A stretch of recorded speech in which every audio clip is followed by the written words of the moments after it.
اللهم أعطنا في الدنيا 45 تنكر ملانة جاز وطرمب ملك عشان نبعد عن الويكة ونقبل في سكولكوليتا وجاتو.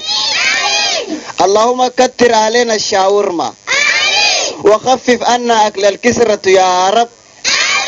ربي إنك تجيب الدعوات فأنئمنا ب140 كيلك و18 عمارة ملك. اللهم نسألك أبيارا من البنزين.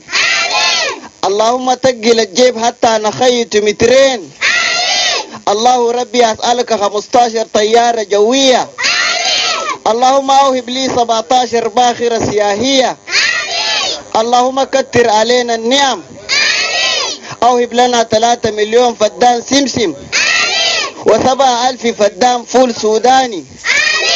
يا الله 2 مخازن 17 متر في 17 مليون دولار. وخفف علينا الغبار. اللهم كتر علينا النعم. اللهم أعطنا في الدنيا كهرباء 24 ساعة. كهرباء بدون بابور ولا أسلاك ولا أمايد ولا طاقة شمسية. اللهم وفر المياه في الأبيار لا تنقص ولا تزيد. اللهم آتنا في الدنيا حسنة وفي الآخرة حسنة وقنا عذاب النار. آمين. وشكرا وليد.